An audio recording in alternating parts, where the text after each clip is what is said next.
भारत गौरव आचार्य श्री पुलक सागर जी गुरुदेव के प्रवचन और धार्मिक कार्यक्रम देखने एवं सुनने के लिए जिन शरणम मीडिया चैनल को अभी सब्सक्राइब करें और बेल आइकॉन पर क्लिक जरूर करें।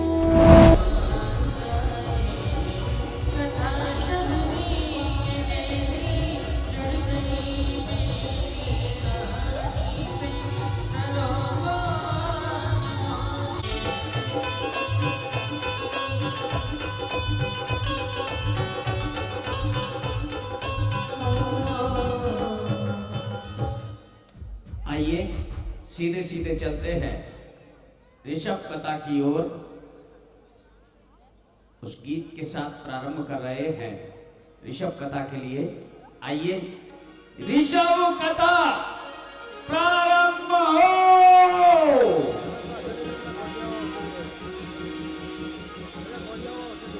पुलक सागर गुरुदेव की पद पंकज सिरना, सुमिरे मात सरस्वती हम पर हो सहाय। मात पिता की वंदना करते बारंबार, गुरुजन राजा प्रजाजन नमन करो स्वीकार। हम कथा सुनाते ऋषभ देव भगवान की, हम कथा सुनाते ऋषभ देव भगवान की। जीवन गाए हमारी भी गुणगान की, जीवन गाए हमारी भी। एक बार दोनों हाथ उठा लीजिए। हम कथा सुनाते ऋषभ देव भगवान की, हम कथा सुनाते ऋषभ देव भगवान की। जीवन गाए हमारी भी गुणगान की, जीवन गाए हमारी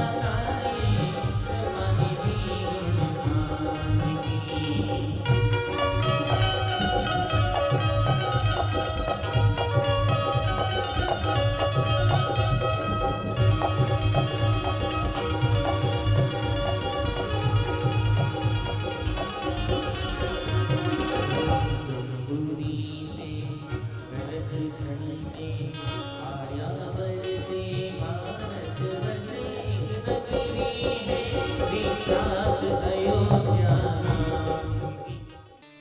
कैसा कैसा इतिहास है, इसकी जानकारी जैनों को होना चाहिए। जैन कुल में पैदा हुए, ना तुमने अपने गुरुओं को पहचाना, ना अपने देव को पहचाना, ना अपने भगवान को पहचाना। खाए पिए मौज मस्ती की, मंदिर गए, चावल चढ़ाया, परिक्रमा की, वापिस आ गए। अरे ऐसा नहीं है, अपने इतिहास को देखो। कैसा गौरवशाली इतिहास है हमारा, कैसा त्याग तपस्यामय इतिहास है, कैसा बलिदानों का इतिहास है अपना। और कैसे कैसे माताओं ने अपने पुत्रों को जिन शासन के लिए नेछावर कर दिए, ऐसा इतिहास हमारा। अकलंक निकलंक जैसे शीश कटाते हैं तब ये धर्म जिंदा रहता है, नहीं तो इस धर्म का अस्तित्व तो वहीं समाप्त हो गया होता। अपने शीश को कटा करके उन्होंने इस जिन शासन को जीवित रखा है, तब जाकर आप यहां किसी पुलक सागर की कथा का श्रवण कर पा रहे हैं। बोलो ऋषभ देव भगवान की। अपने रक्त से सींचा है, अपनी तपश्चर्या से सींचा है इस जिन शासन को हमारे पूर्वजों ने। आचार्य शांति सागर महाराज यह परम दिगंबर भेष लेकर यदि समाज के बीच ना आते तो आज इतने साधु संत तुम्हें दिखाई नहीं दे रहे होते। ध्यान रखना। उन्होंने कहा मैं जाऊंगा समाज के बीच। वो दिल्ली गए, लाल किले के सामने उन्होंने तस्वीर निकलवाई। आचार्य देशभूषण महाराज संसद में इंदिरा गांधी के बाजू में जाकर बैठे। पूछा कि आपको ये क्या शौक है संसद में जाने का? बोले इसलिए कि कोई सिरफिरा राजा आ गया ना, और उसने यदि नग्नता पर रोक लगा दी तो हमारी ये तस्वीर प्रमाण बनेगी कि नहीं, ये जैन धर्म सनातन धर्म है, सत्य धर्म है। ये लाल किले से संसद तक पहुंचा करता है जैन धर्म। तुम समझते नहीं हो इन आचार्यों के बलिदानों को, त्यागों को, इनकी दूरदर्शिता को। हर कोई नहीं समझता। मैं जहां तक सोचता हूं कि यदि इतिहास को उठा करके देखो, भगवान महावीर के बाद 2600 साल में इस जिन शासन में पहली बार ऋषभ कथा का इस तरह आयोजन हो रहा होगा। किसने की? जैन साधु भी राम कथा कर रहे हैं। मेरे ऋषभ देव की कथा कौन करेगा? उन्हें लोगों के सामने कौन लेकर के आएगा? ग्वालियर चातुर्मास में ऋषभ कथा का लेखन हुआ 2000 में। आज से सन 2000 में इस कथा का लेखन हुआ। राम स्वरूप जी ब्रजपुरिया मेरे अनन्य सहयोगी बने। उसे काव्य में ढालने में सहयोग हम लोगों ने इस कथा को परिपूर्ण किया लिख करके। एक ही विचार था कि नहीं, मेरे ऋषभ देव सारे जगत के सामने आना चाहिए। मेरे ऋषभ देव का चरित्र जैनियों को नहीं पता है, अजैन क्या समझेंगे, पूरा चरित्र चित्रण होना चाहिए। बालक को ले गए, पढ़ाया लिखाया। बालक से पूछा ठंडी लगती है, गर्मी लगती है? उसने कहा गुरुदेव आप भी दिगंबर और मैं भी दिगंबर, आपको नहीं लगती तो मुझे भी ठंडी नहीं लगती। बड़े लाड़ प्यार से दुलार से बालक को 8 वर्ष की उम्र तक ले गए। श्रुत का ज्ञान कराया, आगम का ज्ञान कराया, शास्त्रों का ज्ञान कराया। आज विवाह का प्रसंग है, विवाह पर हम ज्यादा नहीं बोल सकते हैं, इसलिए हम आज इस जो ऋषभ कथा है, जो ऋषभ आदि पुराण है, उसके रचयिता महामुनिराज भगवान जिनसेन स्वामी का जीवन चरित्र देखते हैं। हजारों पृष्ठों का ग्रंथ लिख दिया जिन्होंने। वह जिनसेन स्वामी अध्ययन किया, श्रुत का अध्ययन किया, गुरु से अध्ययन को प्राप्त किया। एक दिन गुरु ने कहा कि जाओ पुत्र, तुम्हारी शिक्षा पूर्ण हुई और हम तुम्हारी माता को वचन देकर आए हैं, क्योंकि जैन संत अपने वचनों को कभी तोड़ता नहीं है। प्राण जाए पर हम सत्य महाव्रत के धारी हैं। जाओ, तुम्हारी माता तुम्हारा इंतजार कर रही है। कौन माता? बालक को लाए थे, भूल गया कौन माता? कैसी माता? गुरुदेव आपने तो बताया ना कि अरिहंत पिताजी है और जिनवाणी हमारी माता। मेरी माता तो ये है।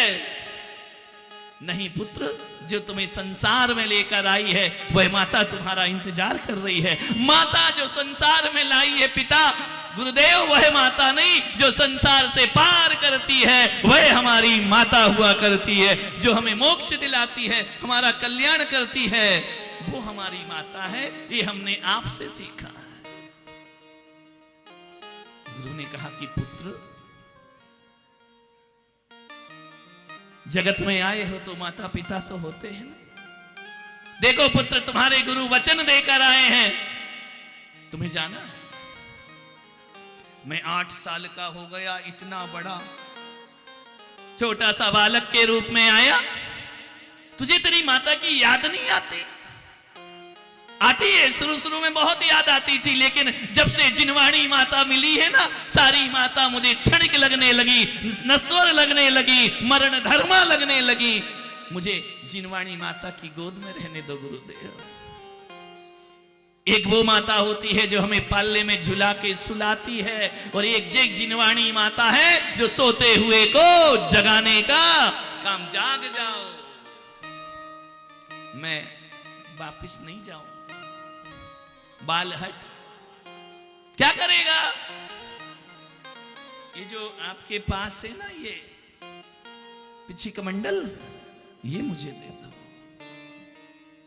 तो अध्ययन के लिए लाया हूं। नहीं, अब जिनवाणी मेरी माता है और हरिहंत तो मेरे पिताजी हैं, मैं लौट कर वापस नहीं जा सकता। 8 वर्ष अंतर मुहूर्त में दिगंबर दीक्षा को धारण करता है एक बालक, छोटी सी उम्र में दिगंबर भेष धारण कर लिया करता है। पिता ने गुरुदेव ने कहा कि लेकिन मुनि तुम्हें जाना पड़ेगा अपने घर। घर जाते हैं, छोटे से महाराज पिछी कमंडल लिए हुए आहार चर्या को जाते हैं।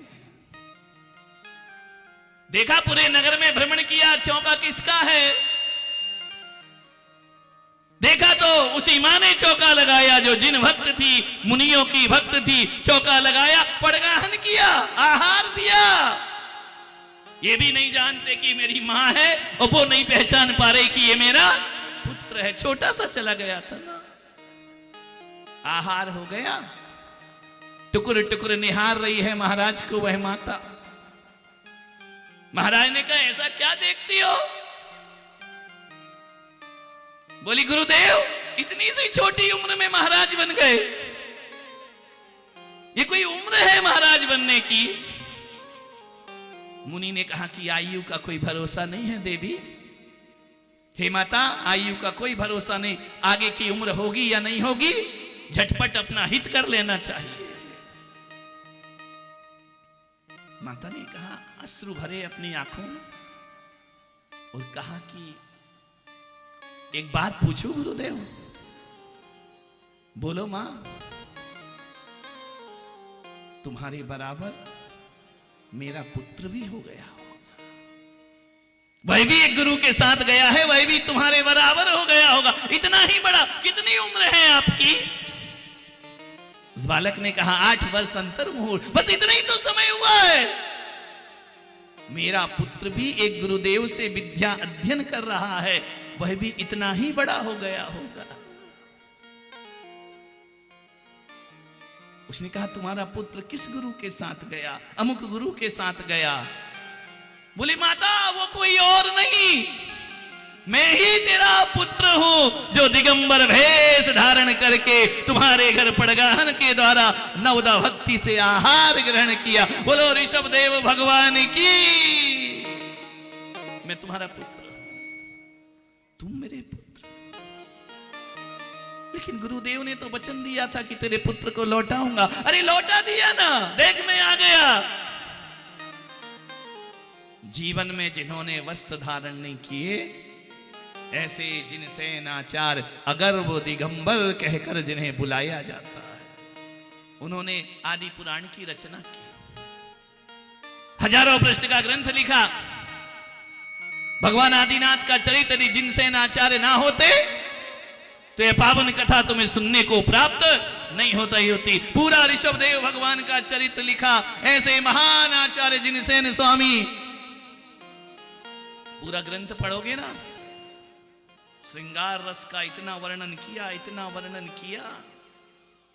बाल ब्रह्मचारी, अगर्भ ब्रह्मचारी।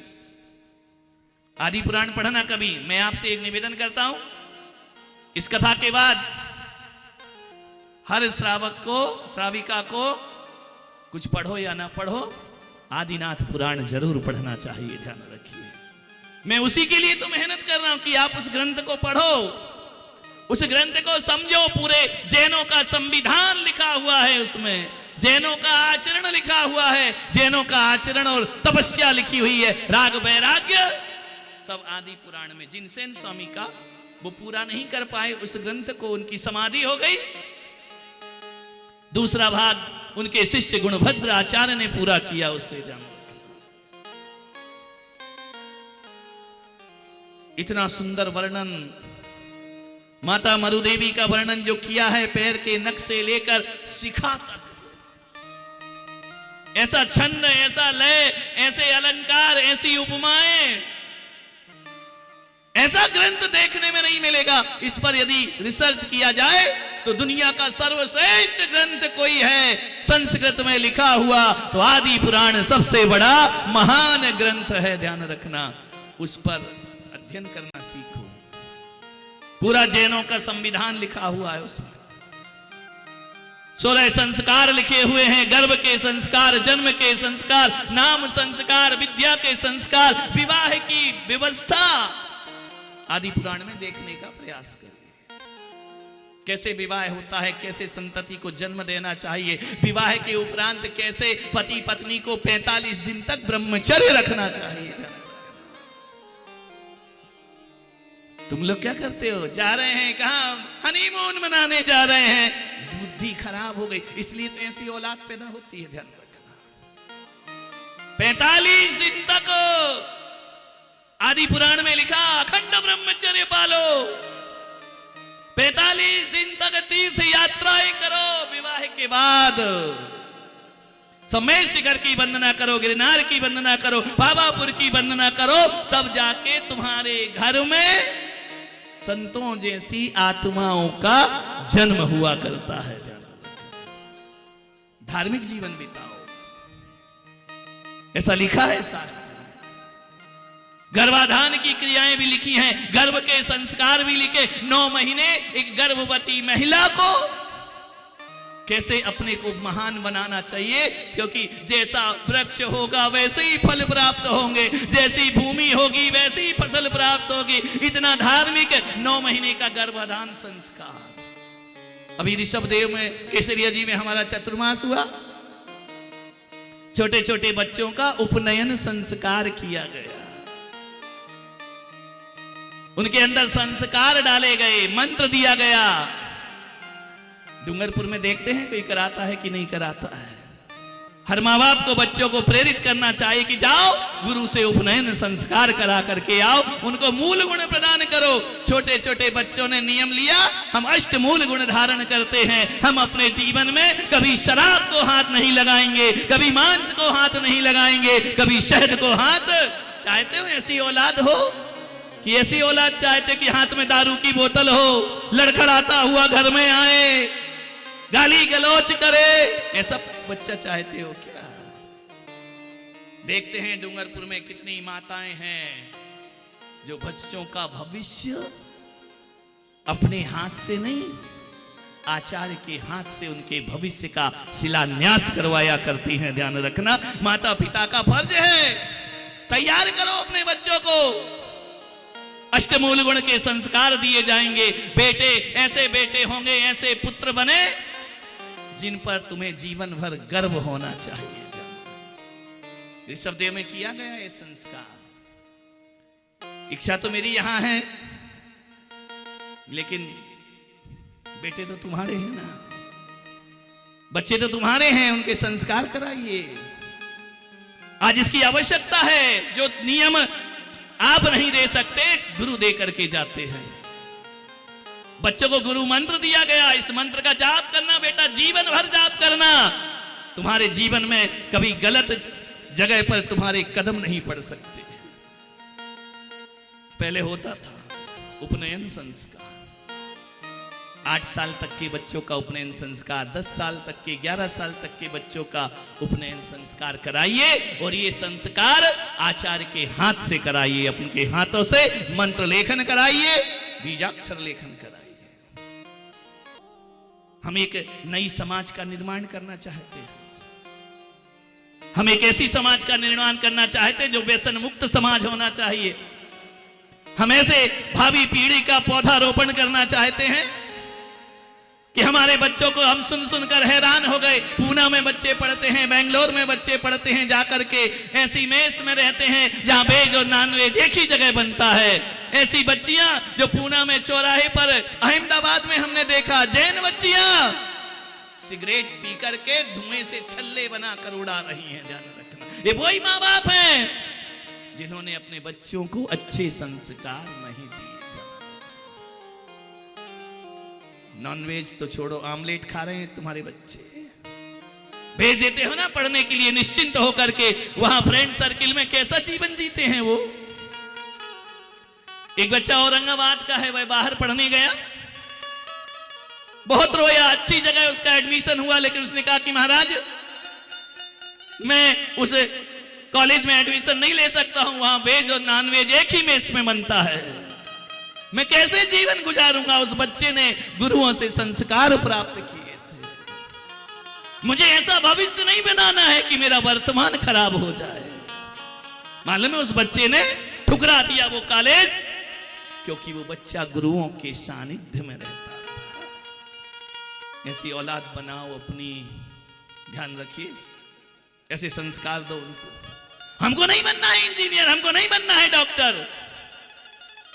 उसके पिता ने मुझे कहा कि महाराज इसका भविष्य बिगड़ जाएगा। मैंने कहा वर्तमान मत बिगाड़ो। मालूम है वहां पर मैंने व्यवस्था कराई, 4 जैन बच्चे इकट्ठे हुए। उनका पैसा लगेगा, हॉस्टल में नहीं रखने का, अपना फ्लैट लो और बच्चों को पढ़ा लिखा करके योग्य बनाओ। अपना खाना ये स्वयं बनाना सीख। गुरुकुलों में क्या होता था, भिक्षा मांग कर लाते थे, लकड़ी काटते थे, गुरुओं को भोजन कराते थे, फिर स्वयं भोजन करते। ये सिखाओ बच्चों को, वरना 1 गिलास पानी मांगोगे ना तो बच्चा सुनेगा नहीं तुम्हारी। ध्यान बच्चों से कहोगे ये काम कर दो तो करने वाले नहीं है, सुनने वाले नहीं है। ज्यादा दिखाओगे कि बच्चे हमने तुमको पैदा किया है, वो जेब से पैसा निकालेगा, मुंह पे मारेगा, कहेगा पकड़ किराया। और आज के बाद ऐसी बातें मुझसे बोलना, ये दृश्य तुम्हारे घर में कभी भी हो सकते हैं। बच्चा जवाब देगा, बच्चा उल्टे जवाब देगा। नहीं, ऐसी आधुनिकता में आगे मत बढ़ाओ अपनी औलाद को। जो अपने बच्चों को अच्छे संस्कार समय पे नहीं देते हैं ना, बच्चों का भविष्य और तुम्हारा बुढ़ापा निश्चित बिगड़ता है। ध्यान ऐसा जीवन बनाओ। छोटे छोटे बच्चे मेरे पास यहां पर आए, मैंने कहा कि क्यों इतनी जल्दी आ गए, अब रात में भोजन करोगे क्या? बोले नहीं, जब तक ऋषभ कथा है हम रात्रि में भोजन नहीं करेंगे। ध्यान रखिए, तुम्हारे बच्चों की थाली में अंडे नहीं आना चाहिए मेरे भाई। इस जिन शासन को आगे बढ़ाना है। एक बालक जिनसेन को कैसा बना दिया, आचार्य जिनसेन बन गए। मैं भी चाहता हूं आचार्य तो नहीं बनाऊं, मुनि तो नहीं बनाऊं, लेकिन एक ना बना पाऊं मैं ऋषभ देव, लेकिन तुम्हारे बच्चों को राजा श्रेयांश बनाने के भाव रखता हूं। छोड़ दो मजबूरियों को। एक व्यक्ति ने बोला हमने मंदिर जाना बंद कर दिया। मैंने कहा क्यों? बोले हमने माला पहनना बंद कर दिया। मैंने कहा क्यों? बोले मंदिर में सब पाखंड है, कुछ भी यथार्थ नहीं है, सब ढोंग है, मंदिर में सब पाखंड चलता है। मैंने कहा पागल, मंदिर जाना बंद मत कर, पाखंड बंद कर दे। मंदिर तो रोज जाया कर भगवान के। किसने कहा कि तू पाखंड कर? कोई करता है तो करने दे, तू मत कर, तू मंदिर जरूर जाया कर। सौंपिए। ध्यान रखना, केवल बच्चों को पैदा करने से आप जननी जनक बन सकते हैं। जो बच्चों को पैदा करते हैं वो जननी और जनक हैं, और जो बच्चों में अच्छे संस्कार देते हैं उन्हें माता पिता का दर्जा प्राप्त हुआ करता है। माता पिता कौन होते हैं? जो अच्छे संस्कार देते हैं। जननी जनक कौन होते हैं? गाय बैल भी बच्चों को जन्म दे देते हैं, कोई बहुत बड़ी बात थोड़ी है बच्चे पैदा कर लेना। बच्चों को महान बनाना ये माता पिता का कर्तव्य और दायित्व होता है। ये मत सोचो कि मैं बच्चों को ही संभालने की बात कर रहा हूं, बुढ़ापे को भी संभालने की बात करूं, आपका बुढ़ापा सुधर जाए। हम लोग भी अपने ग्रस्त जीवन में थे ना, बचपन में ही हमारे पिता का निधन हो गया। हमको पता भी नहीं उनका चेहरा कैसा, वो कैसे थे, देखा भी नहीं। हमारी माता ने, इस पर्याय की माता ने अपने 3 बच्चों को, 4 बच्चों को मां बनकर नहीं, पिता बनकर भी पालन पोषण किया। हम चारों भाई बहन कभी जिंदगी में अपनी मां को जवाब नहीं देते। उन्होंने जो कह दिया वो ठीक है, मान्य है, ऐसा उन्होंने जीवन जिया, हमें गढ़ा, हमें यहां तक पहुंचाया। हमारी दादी मां हमको कहती थी कि जाओ मंदिर में भगवान का अभिषेक करो। हम अभिषेक नहीं करते थे। 1 रुपया दूंगी, रुपए की लालच। 1 रुपया उस समय 1000 रुपए के बराबर था। 1 आना 2 आना मैंने देखा है, इकड़ी दुकड़ी तिकड़ी मेरे बचपन में थे। 5 पैसे दूंगी, 10 पैसे दूंगी, भगवान का अभिषेक करके दिखाओ। हम उस प्रांत से हैं, हम मध्य प्रदेश से हैं जहां पर महिलाएं अभिषेक नहीं करती हैं। किसी दिन कोई पुरुष नहीं आता था ना तो कोई अभिषेक करने वाला नहीं मिलता था। वह हमारी दादी मां कहती थी अभिषेक दिखा दे तुझे पैसा दूंगी। पैसे के लालच में हम भगवान का नमन करके दिखाया करते। मेरे देह के एक मेरे बड़े भाई हैं जयसागर महाराज, जिनके नाम सुना होगा। हम दोनों घर में थे, बेदी ऊपर थी, चढ़ना पड़ता था बेदी पर, मैं भी चढ़ जाता था, वो भी चढ़ जाते थे। वो मेरे से बड़े हैं, ज्येष्ठ हैं। मैं जब अभिषेक करता था ना तो वो मेरी धोती खोल देते थे। मौज मस्ती वाले थे, आज भी हैं, वही मस्ती है आज भी उनकी, महाराज बनने के बाद भी। मेरी धोती खोल देते थे, मैं रोने लगता था, मेरी धोती खोल दी। मेरी दादी कहती थी रो मत, आंसू मत बहा, देख जिसका अभिषेक कर रहा है ना वो भी कपड़े नहीं पहनते हैं, ध्यान रखना। सारी दुनिया उनको नमस्कार करती है, तू धोती में रो रहा है। हम उस वंश के लोग हैं जहां भगवान वस्त्र नहीं धारण करते हैं, वो भगवान बनते हैं। मुझे क्या पता था कि दादी 1 रुपया 2 रुपया देकर मुझसे अभिषेक करा रही है या मेरे भविष्य का निर्माण कर रही है अपने हाथों से। हम दोनों भाइयों को उसने पाल पोस के बड़ा किया। समाधि उनकी बांसवाड़ा में हुई। आचार्य तपस्वी सन्मति सागर से उन्होंने दीक्षा धारण की। जाते जाते मुझसे कहा कि कुछ करना या नहीं करना बेटा, शादी नहीं करना, साधु बनना।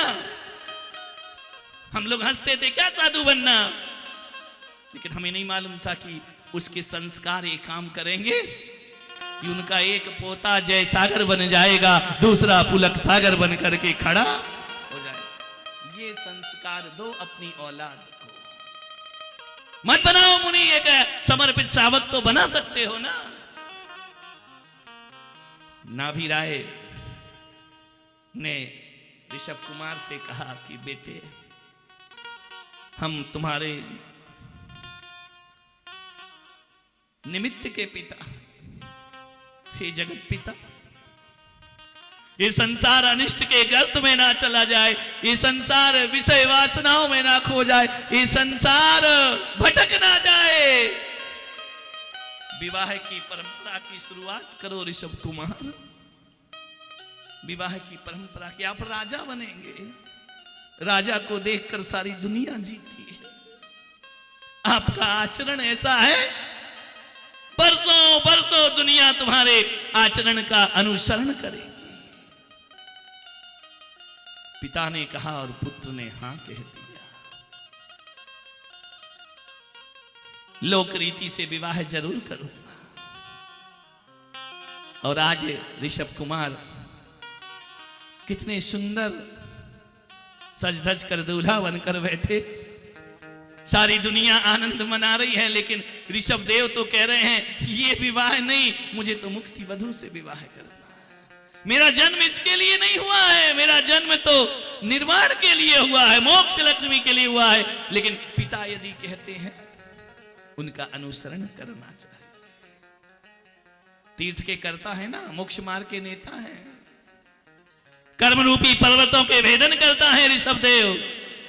बहुत बड़ा दायित्व है, राजा बनना इतना आसान नहीं होता है। मन ना करे तो भी करना पड़ता है। जितने आज तुम सज रहे हो, धज रहे हो, अभी बारात में जाएंगे, सज धज करके आई हैं, भगवान को कुछ नहीं लग रहा है। उनको तो बस मुक्ति वधू के दर्शन हो रहे हैं। मुक्ति वधू पे रीझा है वह दूल्हा आदि कुमार, वह ऋषभ कुमार मोक्ष लक्ष्मी से शादी करना। कौन लुभाएगा उनको? कोई नहीं लुभा सकता है। तमाम आकर्षण, अरे आकर्षण खुद आकर्षण बन जाते हैं जब वह भगवान का स्पर्श कर लिया करते हैं। ध्यान रखना, समस्त सौंदर्य कौन जीते, लेकिन फिर भी वह नारी धन्य होगी जो भगवान के साथ परिणय सूत्र में बंधा करती है। धन्य है वह नंदा और सुनंदा देवियां। इसका पूरा व्याख्यान कल की सभा में होगा। आज तो तुम भी तैयार हो, भगवान भी तैयार है दूल्हा बन करके, सज धज करके बैठे हैं, पीतांबर धारण किए, पीतलेस्या से युक्त है, विवाह के लिए तैयार है। एक वह ऋषभ कुमार जो अभिनय कर रहा है, एक ऋषभ कुमार जो जिनका साक्षात दिग्दर्शन आप कर बारात में बैठेंगे भगवान, दूल्हा बनकर ऋषभ कुमार जो है बग्गी पर लेकर उन्हें बैठेंगे। जिस जिस घर से बारात निकले आरतियों के थाल सजाना चाहिए, स्वागत करना चाहिए, उस मुक्ति वधू के दूल्हे का स्वागत होना चाहिए। पुष्पहार पहनाओ, स्वागत करो, घर घर वंदनवार। सभी लोग सज धज करके अभी बारात में चलेंगे, हम नहीं जाएंगे, हमारा काम ही नहीं है, क्योंकि हम जिससे शादी करेंगे उससे तुम्हारी होना नहीं है, और जिससे तुम्हारी होना है उससे हमें कुछ लेना देना है नहीं। ध्यान। और कल तक भगवान तुम्हारे हैं, कल के बाद भगवान हमारे जैसे हो जाएंगे, जीवन बदल जाएगा उनका। ऐसी पावन कथा का आपने श्रवण किया।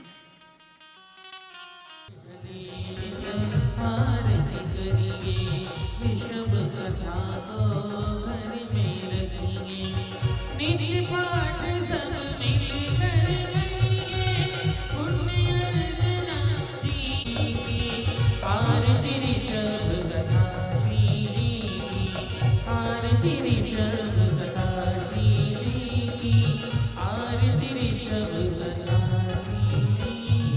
चलिए आइए गुरुदेव की आरती करेंगे भक्ति भाव पूर्वक। महाराज नाभि राय और सौदर मेंद्र सचिन रानी यहाँ मंच पर आ जाए ऊपर।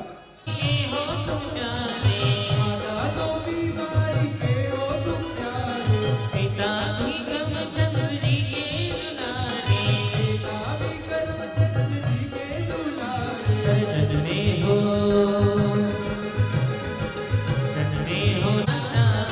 आज धरी आरती उतारो, दोनों हाथ के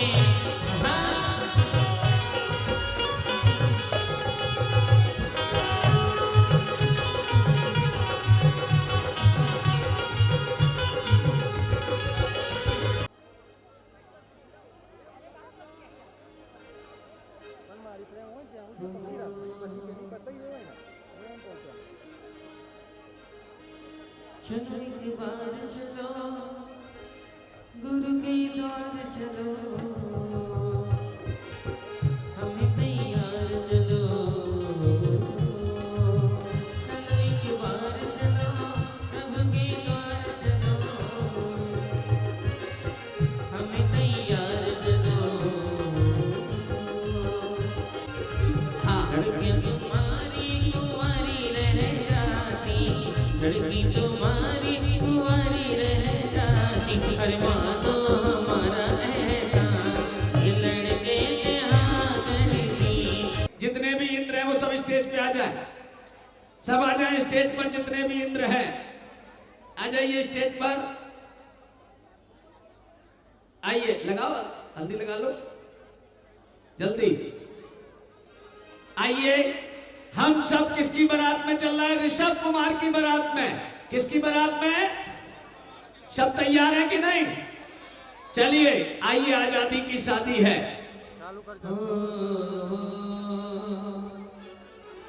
आप सब जब लौट के आएंगे ना, आप सबके है कि नहीं व्यवस्था है? बोल दूं आप सबके यहाँ पर शुलपार की वापसी में सारे बारातियों की व्यवस्था है, एक भी घर नहीं जाए। नाचो कूदो झूमो।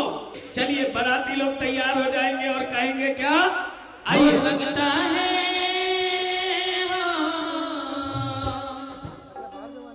लगता है जैसे सारे संसार की शादी है, आज आदि की शादी है, आज आदि की शादी है, आदि की शादी है, मेरे आदि की शादी है। पर लगता है लगता है जैसे सारे संसार की शादी है, आज आदि की शादी है, आज आदि की शादी है, आदि की शादी है, मेरे आदि की शादी है।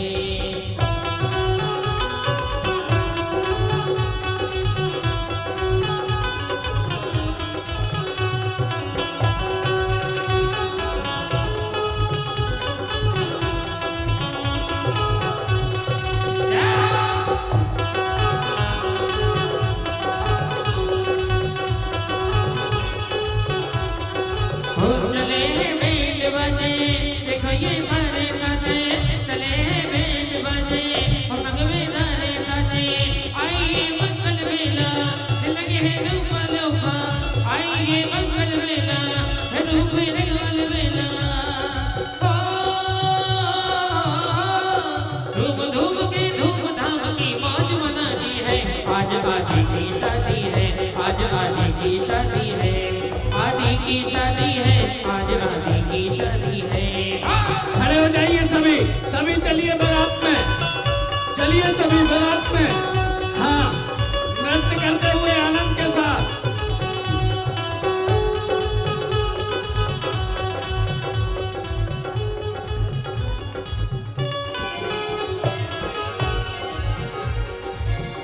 दूल्हा बन गया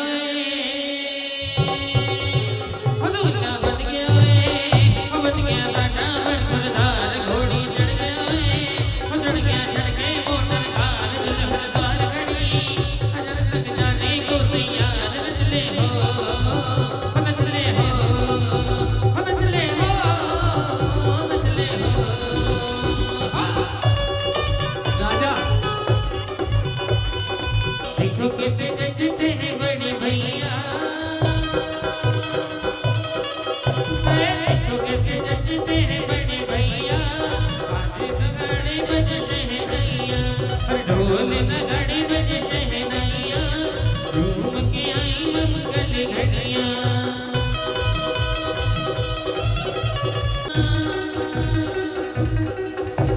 चुनरी की कर देगी भैया आएगी बज के पुरवैया ढोल नगाड़े बज शहनाइया झूम के आई मंगल घड़िया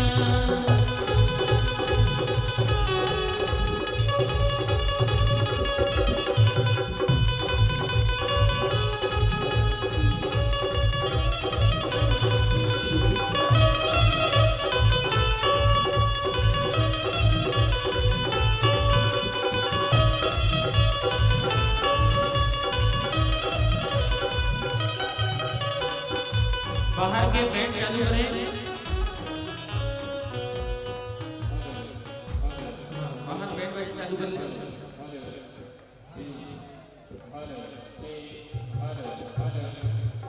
चालू करो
आदि बाबा की शादी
धन्यवाद।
प्यारी लागे नगरिया नगरिया नगरिया आज तो सारी बड़ी मनहारी लागे नगरिया आज तो सारी बड़ी मनहारी लागे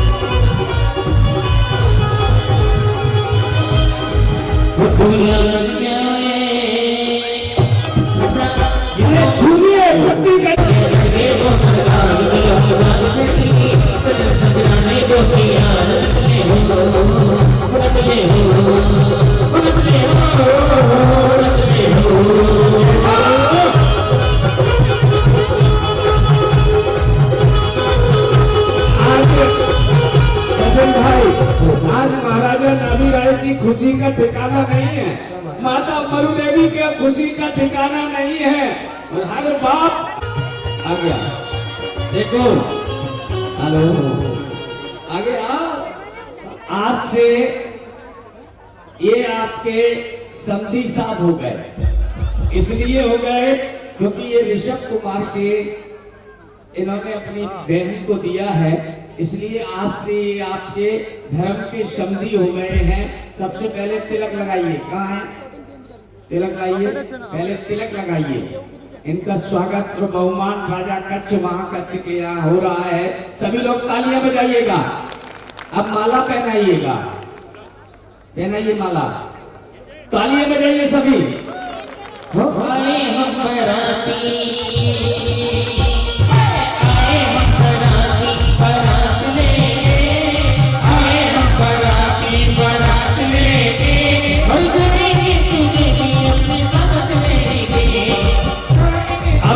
रस्म होती है, आपको भी मालूम होगी, द्वार रोकाई की। हेलो, अरे एक सेकेंड रुक तो जा, रुक जाइए, पीछे हो जा। अब एक रस्म होती है द्वार रोकाई की, जिसे कई जगह द्वार छिकाई भी बोलते हैं, कई जगह द्वार रोकाई भी बोलते हैं, ठीक है ना। तो एक जगह होती है द्वार रोकाई की। तो दुकाई जब द्वार रोकाया जाता है तो उस समय नेक दिया जाता है, दिया जाता है कि नहीं। वो तो गई, अब तो आ गए तुम राजा कच्छ महाकच्छ के यहाँ। तो हाँ, तो यहाँ ये ससुराल पक्ष उनका खड़ा है ऋषभ कुमार का, तो आपको यहाँ नेक छिकाई देना पड़ेगा। तो नेक छिकाई आपको देना पड़ेगा।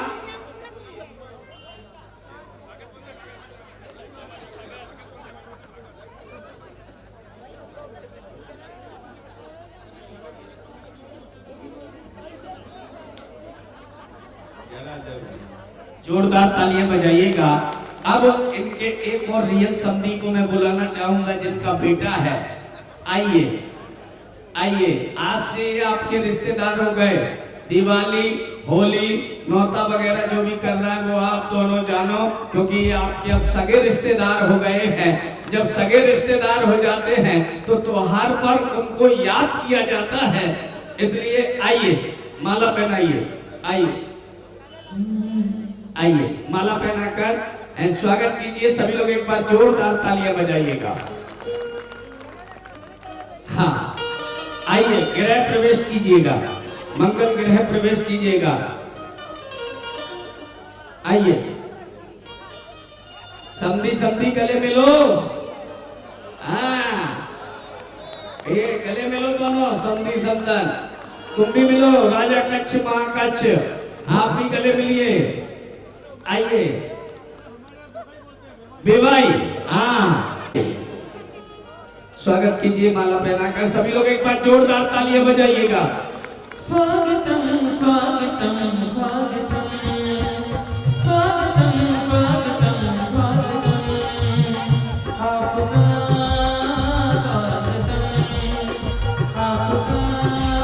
स्वागतम। चलिए आइए अंदर गृह प्रवेश कीजिए। आइए आगे आइए, आइए आगे। ऋषभ कुमार जी आगे आइए। चलिए ऋषभ कुमार जी का तिलक लगाए। आ जाए, कहाँ है? अरे इधर देखो, कहाँ है दीदी, कहाँ है? आओ तिलक करो। ऋषभ कुमार जी आओ आगे, तिलक करो। सभी लोग तालियां बजाइएगा, ऋषभ कुमार जी का तिलक हो रहा है।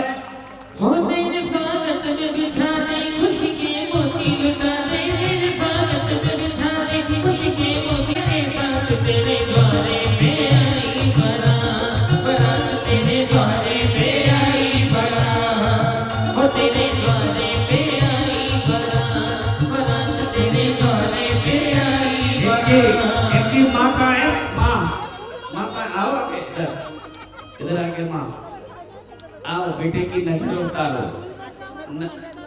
ऐसे पल्लू से नजर उतारो 7 बार। हाँ, कि नजर इतने सारे लोगों ने देखा होगा, निश्चित नजर लगी होगी। हालांकि भगवान को नजर नहीं, आपके यहाँ तो बारात वापस लौट के अभी जाएगी, अभी तो इनके यहाँ आई है, अभी तो इनके यहाँ आई है। चलिए आइएगा, अब प्रवेश करिए। अब सबको जितना भक्ति में झूमना है, जितना नृत्य करना है, जितना आनंद मनाना है, भगवान को जहां सामने स्थापित कर देंगे। हाँ हाँ चलिए, हाँ आइए।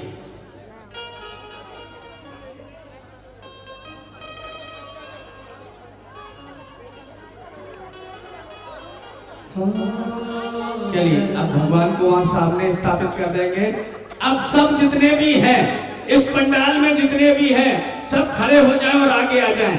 जो आदिनाथ की भगवान की बारात में शामिल हुए हैं, खड़े हो जाइए, आगे आ जाइए। अब बस भक्ति का प्रसंग है, अब तो नृत्य करने का आनंद है। आइए चलिए।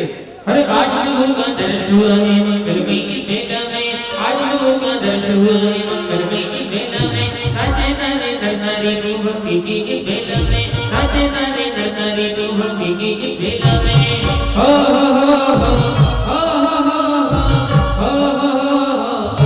करश बिन बैर न आवे, हो करश बिन बैर न आवे, हो करश बिन बैर न आवे, हो। एक मिनट राजा भैया, देखो अब बारात का तो एंडिंग हो गया है। कल सुबह लोकांतिक देव भगवान की शादी, उसके बाद बैराग, नीलांजना का नृत्य, ये कल यहाँ पर होंगे। ब्राह्मी सुंदरी का आगमन, भगवान का बैराग, ये सारे दृश्य कल रात्रि में होंगे। अब जिन्हें भक्ति करना है वो आ जाए, सारी इंद्राणियां आ जाए, सारे लोग आ जाए। आइए सभी लोग, चलिए सचिन भाई के साथ। हो आजा आजा आवे आवे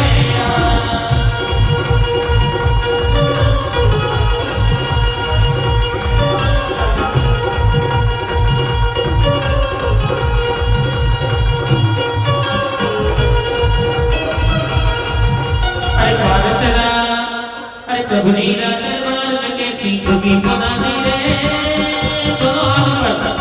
प्रभु नीला दरबार में कैसी तुकी बना दी रे, कैसी तुकी बना दी रे, बारे बाबा वाली तो किस्मत चमका दी रे, बारे बाबा वाली तो किस्मत चमका दी रे, किस्मत चमका दी रे, किस्मत चमका दी रे, किस्मत चमका दी रे, किस्मत चमका दी रे।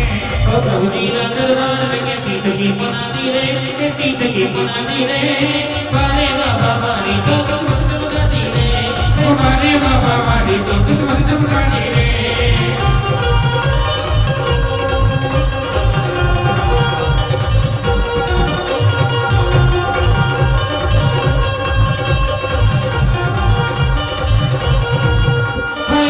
अभी गुरगुर में हो गई देखो दोनों की तैयारी, गुरगुर में हो गई देखो दोनों की तैयारी। अरे बाबा रो दरबार सजो, प्रभु जी रो दरबार सजो, या खबर छुपा दी रे, ऐसी खबर छुपा दी रे।